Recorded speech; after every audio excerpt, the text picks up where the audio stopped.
Liberty, with you for every step on the road to financial freedom.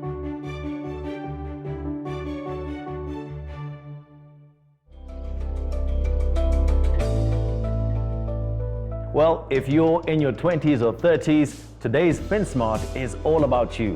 Whether you've just started your first job or you're busy climbing the corporate ladder, you are never too young to think about your long-term financial future.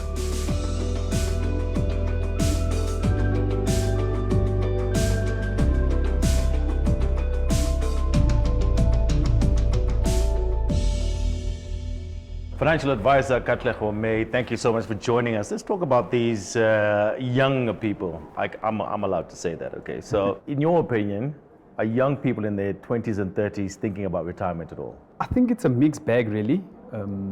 There are those who do think about it.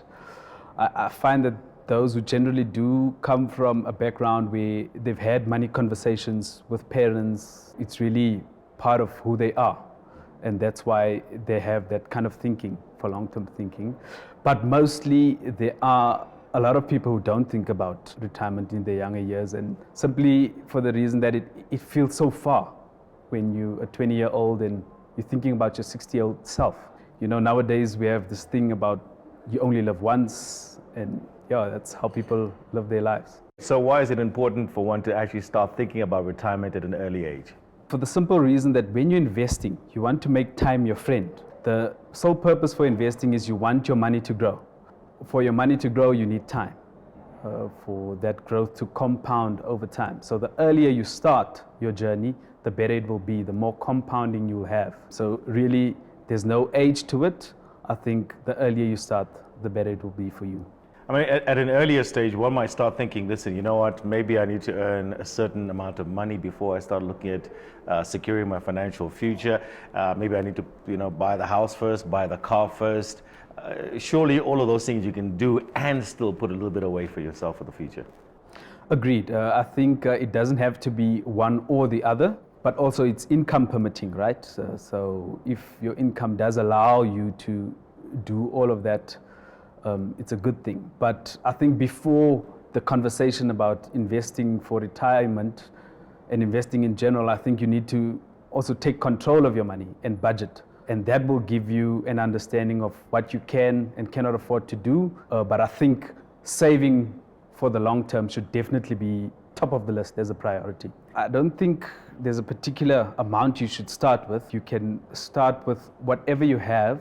But it's important to remember that you cannot start at a particular level, let's call it 100 Rand, and expect that you're going to retire comfortably by just putting away the minimum amount or putting away that for your entire lifespan.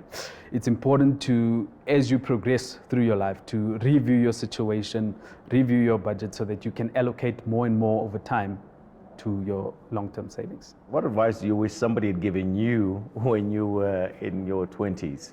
I think definitely for me would be if I understood the power of compounding growth at that time and what it really does. And also, you don't really have to put all your money towards retirement, right? It's understandable that at that time when you're young and 20, it's something in the distant future. And I think this is where maybe we could frame it differently and not use the word retirement, because retirement feels like an event. Maybe change the wording and say long-term savings, and long-term at that point could be 10, 20, 30 years. And if you don't access it in that time, then you can also use it for your retirement. Some good advice there coming from Katlego. Though it's recommended that you actually start saving at an early age, as early as possible. It's never too late to start though, so don't be disheartened if you haven't invested in a retirement annuity just yet. A reminder that anyone can make use of the services of a financial advisor who will help you come up with the best plan tailor-made to what you can afford right now. So do it. I promise you, you'll thank yourself later.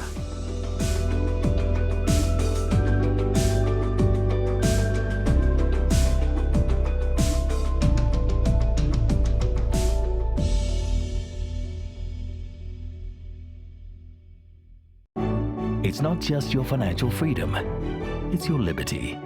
Let's make it count. Liberty, in it with you.